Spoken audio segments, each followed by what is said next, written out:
12 বছর সংসার করে কোন মানুষ আরেক জায়গায় মন বসায় বলো তো? আমি মোটা হয়ে গেছি, কালা হয়ে গেছি, আগে দেখা শোনাই। আমার ভুল থাকলে তুমি বলো, আমি শুদ্ধ হয়ে যাবো, কিন্তু তুমি কি করলা এগুলা? আসসালামু আলাইকুম, আমি মোহাম্মদ জাহাঙ্গীর আলম।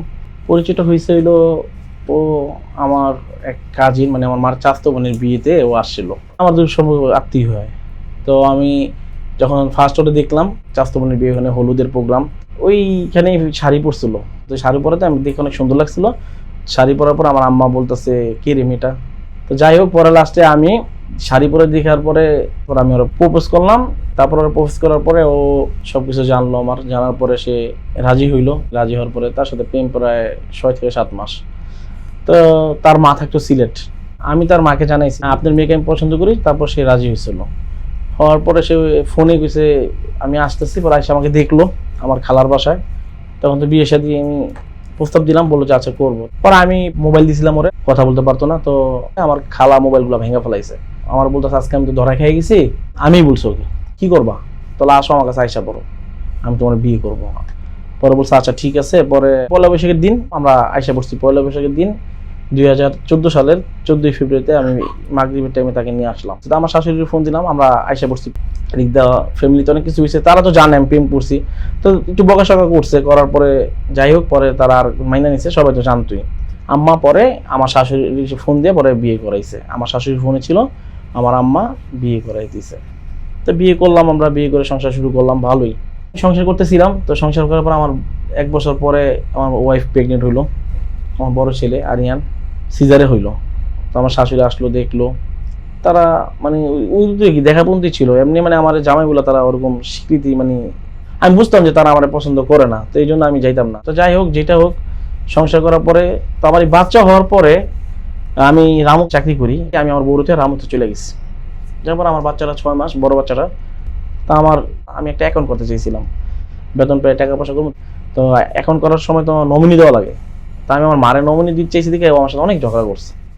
সংসার ভালোই করতেছি, 5-6 বছর ভালোই করার পর আমার এই ছেলে যখন 3 বছর হইলো, এর ভিতরে সারাদিন বাসায় থাকে, এখানে কার সাথে কথা বলে। তো এরকম কয়েকবার বুঝাইছি, যেহেতু ছেলে হয়ে গেছে 5 বছর সংসার। পরে কি করলাম, এরকম করে থেকে পরে আমার এক বন্ধুর লোক আমি যেহেতু শেয়ার করলাম, পরে আরেকটা বাচ্চা নিয়ে নে, তাহলে ঠিক হয়ে যাবে। পরে আমি আরেকটা বাচ্চা নিলাম, আইমান। তা ও হয়েছে 2022-এর। তো হওয়ার পরে সবই ভালো, বউর সাথে ভালোই সম্পর্ক, মানে স্বামী স্ত্রী ঝগড়া গেছে তো হয়, কিন্তু আমি সংসার ঠিক রেখে যা করার করছি। তো আমি ছোট করে একটা চাকরি করতাম, কিন্তু আমি আমার সংসারে যথেষ্ট পরিমাণ খাবারের কষ্ট দিইনি। তা আমার বউ সবসময় শ্বশুর বাড়িতে আমার ছোট করতো, সবার কাছে আমার বদনাম করতো। আমি শুনতাম যে কি রে, আমার ভালোবেসে বিয়ে করতো, মানে আমার না, মানে সবার কাছে ও ছোট বানায় রাখতো। তারপর আমি ওর কিছু বলতাম না, সন্তানের মুখের দিকে তাকায় আমাকে থাক। শেষে হলো ও এবার ফেসবুক আইডি খুলছে। এর 1 বছর আগে আমার মোবাইল দিয়েই দেখেছে আমার ছবি, আমার ছেলের ছবি, দুজনের ছবি দিয়েই সে মানে ফেসবুকে একটা আইডি খুলছে। তা এখানে যখন আমার ছবি, তারা তার সন্দেহ করার মতো না। তা আমি কিছু সেই ফেসবুক চালাও, কিন্তু উল্টাপাল্টা কিছু করো না, এই ফেসবুকে কিন্তু মানুষের সংসার ভাঙে। তা আমি মোবাইলে এত কিছু বুঝি না। তো 7 মাস পরে আমার বন্ধু, আমার বিদেশ থেকে ফোন দিচ্ছে এক বন্ধু, যে কিরে ভাবি কি স্ট্যাটাস দেয়, তুই কিছু দেওস? আমাকে না তো। তাই আমার বড় এখানকে জিজ্ঞেস করছি তুমি কি এরকম স্ট্যাটাস দাও যে আমার বাড়ি থেকে ফোন হয়। তখন নগদে কি করলো, আমার ব্লক করে দিল। পরে আমি আজকে তুমি মানে এগুলো চালাবা না, কিন্তু সে কন্টিনিউ কি করতো, আমি ঘুমাই গেলাম আইডি মেডি গুলা ডিলিট করে দিতে কথা বলতো। আমি আমার শাশুড়িকে জানাইছি কয়েকবার যে আপনার মেয়ে কার সাথে কথা বলে, এগুলো কিন্তু ঠিক না। তো আমার শাশুড়ি আমার ধমকাইতে বকতো, এগুলো বললে আবার রাগ হতো। তো আমার বউ না সংসারে সব কাজ করতো, আমার বাপ মার সাথে কখনো বেদবি করেনি। যদি কখনো আছে না যে এইটা দাও সেটা দাও, কখনো আমরা ওইভাবে চালায় নাই। সে মানে চাপ দেয় নাই, যেমনি রাখছি সেমনি ছিল। দুঃখটা হইলো এখানেই যে সে আমার সাথে বিশ্বাসঘাতকতা করলো। সে এখন কোথায় চলে গেছে আমি জানি না। গেছে ফেব্রুয়ারির 5 তারিখে, আমাকে বলে যায় নাই, কিন্তু যাওয়ার 4 মাস আগে সে ওই ছেলের সাথে কথা বলছিল, হাতে নাতে আমি ধরছিলাম। মানে আমার মোবাইলে সে ভিডিও কলে কথা বলছিল, স্ক্রিনশট উঠে গেছিলো। তো আমি অফিসে জিজ্ঞেস করি ছেলেকে, পরে কয় না, পরে থাপ্পড় মারছিলাম। আমার এই বড় ছেলে আমাকে বলতেছে আব্বু আমাকে আর মাইরো না থাক। পরে আমি অফিস থেকে লাঞ্চ চাইছি, তো আমি আমার শাশুড়ির ছবি পাঠাইছি, শ্বশুরে পাঠাইছি। পরে কয় না, পরে ওই ছেলেরে ফোন দিচ্ছি বাসার থেকে মারার পরে, ওদেরকে থুয়েই দুজনকে থুয়েই চলে গেল 4 মাস আগে। কই গেল, আমি শাশুড়ির ফোন দিলাম, বলে আমার কাছে আসে নাই। এখন ভাই আমি জানি না কোথায়। এখন আমি ফেব্রুয়ারির 5 তারিখে সে চলে গেল।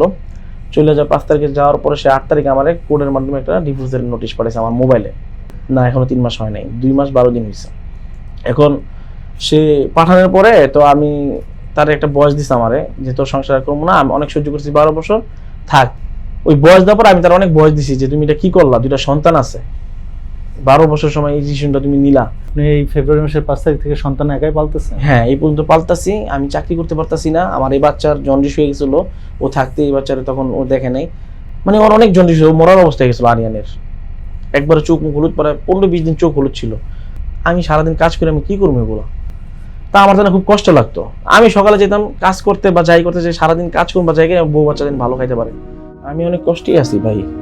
এ সত্য কথা, আমি আমার শ্বশুর বাড়িতে গেছিলাম, বউ চলে গেছে, কার চলে গেছে আমি বলতে পারি না, কিন্তু আমি ওই ছেলের অনেক ফোন দিয়েছিলাম, ছেলেরা বললাম তুমি যদি বিয়ে করো আবার বলো, আমি মেনে নিলাম, তুমি তো অনেক মহৎ লোক, 2টা বাচ্চা থুয়ে গেছে গা, সেই তা আমার 12 বছরের জিনিস তুমি কেমনে নিয়ে গেলা? হ্যাঁ, আর তুমি সবই জানতা, তুমি যদি তার প্রশ্রয় না দিতা সে কি যাইতো? এই বাচ্চা 2টা এতিম হয়ে গেছে, আমার 2টা সন্তানের অনেক কষ্ট হইতেছে, আমি অফিসে যাইতে পারতেছি না, ঈদের পরের থেকে আমি অফিস যাইতে পারতেছি না, কিন্তু আমার বউ 12 বছরের ভিতরে কতগুলো অন্যায় করলো, আমি সব কিছু ছাড় দিলাম, এখন চাচ্ছি যদি ওর মা তো ফোনই দেয় না, আমি ওর কই খুঁজে পাবো ভাই? একটা জিনিস আছে, ডিভোর্স দিয়েছে, ডাইরেক্ট ফোন দিতে আমি আর তোর সংসার করবো না, আর আমু না, সেটাও বলে না ভাই, লুকায় রইছে, লেখছে ধৈর্য ধরে আমি আসবো, ফেসবুকে চ্যাটিং করলো, আইডি মাইডি সব বন্ধ করে দিল, আমার শাশুড়িও ফোন দিল, আমার সাথে কথা বলে না, শ্বশুরও ফোন ধরে না, তাহলে 2টা বাচ্চা নিয়ে আমি কি করবো ভাই? কেনই জন্ম দিল ওরে, আর কেনই থুয়ে গেল গা? কি আর মনে করে ফেলাইছি যে বাচ্চাগুলো থুয়ে চলে গেল গা? আমি গায়ে হাত তুলছিলাম, ফোনে কথা বলছে দেখে, কোন স্বামী সহ্য করবো? অফিস থেকে যদি বউ এক ছেলের সাথে ফোনে কথা বলে, কেউ সহ্য করবে? আমি তার গায়ে হাত দিছি, মারছিলাম ঝাড়ু দিয়া, হাত নীল হয়ে গেছে, আমি তারা বুঝাইছি যে তুমি আমার এই বাচ্চাকে তুই কখনো এই কাজ করো না, তোমার মা ইউজ করবে, কিন্তু তোমার ওইবার তুমি 6 মাস পরে ঠিকই বুঝবা, তখন কানবা। আমি আর অনেক বুঝাইছিলাম ভাই, সে চলে গেল গা। আমি প্রতিদিন রাতে ঘুমাইতে পারি না, এই বাচ্চা প্রতিদিন রাত্রে কান্না করে, পুলিশের কাছে গিয়ে জিটি করলাম, শাশুড়িকে বললাম আপনি একটু আসেন মামলা করি, আমি জানি না আমার সংসার ভেঙে যাবো, শ্বশুরকে আমি জানি না, তা আমি বোর খুঁজবো কই? তারা খুঁজে বাই করে দেবো, তারা যদি তার মেয়ের না খুঁজে। বলেন, আমি এইভাবে 12 বছর হয়েছে, আমি 2টি সন্তানকে এইভাবে বাঁচতে পারি? আমি কি করবো এখন? কোন সমাজে নিয়ে আমি থাকবো? আমার সমাজ তো নষ্ট করেছে, যে বউ পোলা থেকে গেছে, আমার তো একটা ব্যান্ড আউট করে দিয়ে গেল, আমি কি করছি? মানুষ আমার অনেক নানান কথা বলে, ওরে আমি বলতেছি তুমি যদি তোমার বাচ্চাকে দিকে তাকে আসতে পারো আসো, আমি কখনো তোমার আর কিছু করবো না, জীবন আর গায়ে হাত তুলবো না, এই বাচ্চাকে দিকে তাকে, আমার বাচ্চা বলতে অনেক কষ্ট হয়েছে, আমি তোমার অনেক লাইক করি, তুমি জানো, আইমানের দিকে কি তুমি একটু ভালোবাসো না? আরে এটা কি করবো, এদিকে এসো। এই ছেলেদের প্রতিদিন রাস্তায় মানুষ অপমান করে, তোর মা গেছে গে, তোর মা গেছে গে, এ বড় কি জবাব দিব তুমি বলো তো? তুমি যদি আসতে চাও আমি এলাকা ছেড়ে চলে যাবো, অন্য জায়গায় নেতো করে ভাত খাওয়াবো কিন্তু, তারপর আইসা পড়ো, হয়তো আমি একটা বিয়ে করতে পারবো, কিন্তু এই ছেলেদেরকে সেই মেয়ে আপন ভাববে না, সারা জীবন তোমার সন্তানদেরকে লাঠুসটাই খাবে, সমাজে মানুষ হবে না, তুমি আইসা পড়ো। আর যদি তুমি বিয়ে করে থাকো আমার বলো যে আমি বিয়ে করে ফেলাইছি, তুমি তোমার সন্তান মানুষ করো, আমার কথা তোমার আর চিন্তা করতে হইব না। 12টা বছর সংসার করছো, কি দিছো শ্বশুর বাড়ি থেকে? কখনো তো তোমার যৌতুক চাই নাই গা, আমি তোমার কেমনে রাখছিলাম? কখনো কি না খাওয়া রাখছি? নিজে না খেয়ে তোমার মুখে খাবার দিছি? কেন বাচ্চা করে দিয়ে চলে গেছো? আমার সাথে তোমার ঝগড়া যাই হয়েছে, বললো অফিসে যাও, গরুর গোস্ত এনে দিলাম রান্না, সবরাত্রে হালুয়া রান্না, অফিসটা এসে দেখি তুমি নাই। ছোট বাচ্চারা বলছি স্কুল থেকে যাবা, ছোট বাচ্চা তো এখন বলে আপু স্কুলে গেছে, তোমার আব্বু কই গেছে? তোর স্কুলের সাথে গেছো, আর এর রাস্তায় মানে সবাই চেতায়, মানুষ মাত্র ভুল, আমার একটা সুন্দর সবাই নিতা। 12 বছর সংসার করে কোন মানুষ আরেক জায়গায় মন বসায় বলো তো?